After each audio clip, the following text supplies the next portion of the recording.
Alright, you guys, here's how to make chocolate caramel covered pretzels. You're gonna need four things. First, Snyder's rods, pretzels. Comes with about 30 rods inside of the bag. The next thing you're gonna need is the kraft caramels. They come individually wrapped, so you do have to unwrap them individually, and you'll need about 3 bags of these. Next, you'll need the candy melts. You're gonna need also 3 bags of these. I know I'm only showing 2, but you can get 3. Also, if you want different colors, you can get them in different colors. It doesn't matter, it'll still taste the same. Next, you're gonna want to get some heavy whipping cream for the caramel, and then your choice of toppings that go on the pretzels. You're also gonna need 2 large pans and some parchment paper.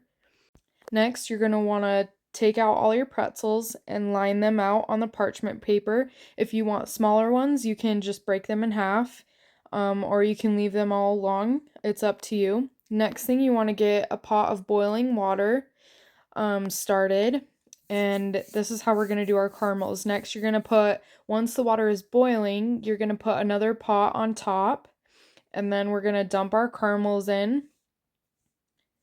Once you've done that, you're gonna let them sit for a sec. Sorry, I'm doing this with one hand, so it's kind of crazy. You will most likely have to hold the pan sturdy, the one that's on top.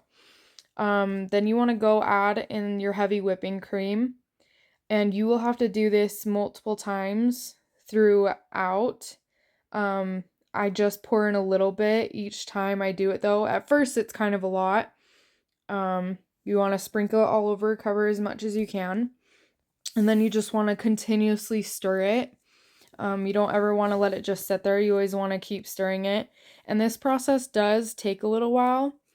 But once the caramels have soaked up the heavy whipping cream, every couple minutes, you'll want to add more heavy whipping cream, and you'll need to just add less and less every time. But at first, it's kind of hard to stir, but just kind of let it be and keep stirring. I'll do cuts and come back in between. You can see I have it on a medium-high heat. It's usually at 7 the entire time. I lower it sometimes and bring it back up, but 7 medium-high heat is a good consistent heat to keep it at.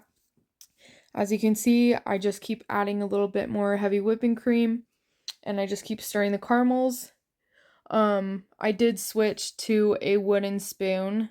I don't know, it's just a lot easier for me.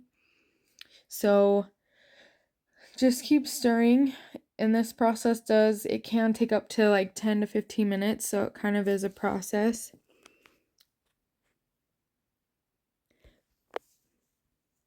But yeah, just keep it at 7, keep stirring.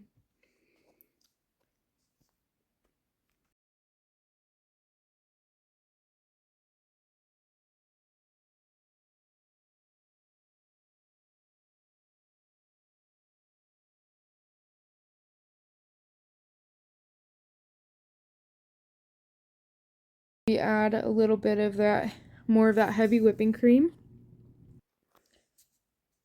As you can see, we're still not quite there. It's still pretty thick. So just keep stirring for another few minutes, and then we're gonna keep adding a little bit more of that heavy whipping cream.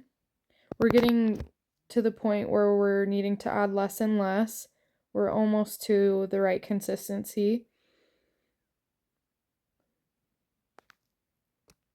The stove is now turned down to 6, so not by much, but now your caramel should be ready to coat the pretzels. And so I'm just going in and holding the very ends, getting as close to the tip as I can with the caramel. You definitely don't want to accidentally touch the caramel.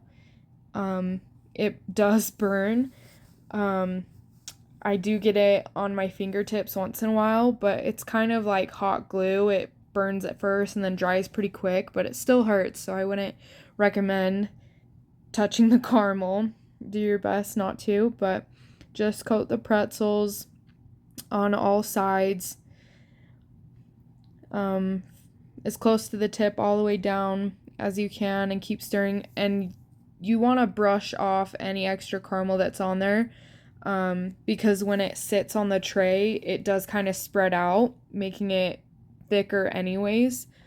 But so yeah, and then you just want to go and coat all of your pretzels and lay them each individually on the parchment paper that is on the type of trays that you're using.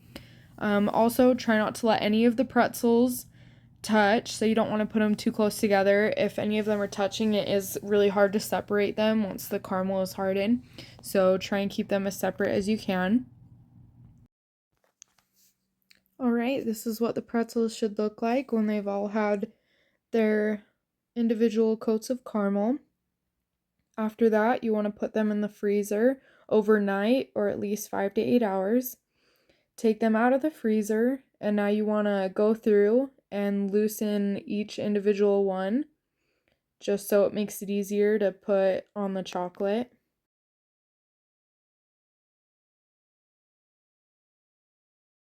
Alright, next we want to grab our candy melts and a container to melt them in the microwave. You're going to want about 3 bags of these candy melts, but I just do one at a time, and then when I run out of chocolate, I just make more. So yeah, after you've gotten the pretzels all unstuck, I'll put instructions on how to cook the candy melts. If you do regular chocolate chips, I have done it before, they don't melt as well, and I don't like the taste as much. These candy melts just seem to be the best thing that I have used to make these pretzels. So to cook these, you want to put them in the microwave for 45 seconds at first, and this is me stirring them after 45 seconds.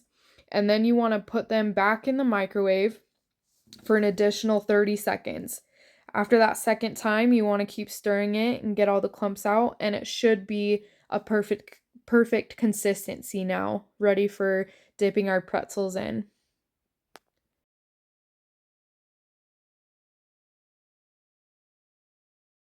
So next you want to get your toppings that you have chosen for your pretzels. I got the toasted almond crunch and a thing of Heath toffee bits. Those are my favorites to put on. So now we're going to coat the pretzels with the chocolate. And after you put a coating of chocolate on, after each individual pretzel, that's when you want to put your toppings. Because if you wait, the chocolate hardens really quick and then the toppings won't stay.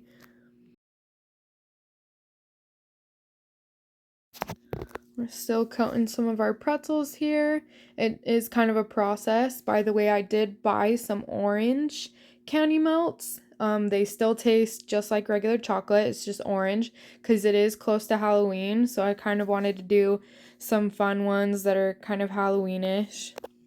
And the orange chocolate did take another 30 seconds to melt. So they melt a little differently than the regular brown candy melts, which is fine. But yeah, after that, and I went and poured on some cute Halloween sprinkles on them. So now that all of your pretzels have been coated with the chocolate, you want to put them back in the fridge for an additional 10 minutes is usually good, and they're able to pull right off, and you're able to store them in a storage container. They don't need to be kept in the fridge. You can leave them out in a storage container up to like about 2 weeks. They're still good. So yeah, I'm just taking the others out of the fridge so I can take them off and store them. They are now ready to serve. Thank you for watching my video. I hope that in the future, when you make your chocolate caramel pretzels, this video helped you, and I hope they come out delicious. Thanks for watching, guys.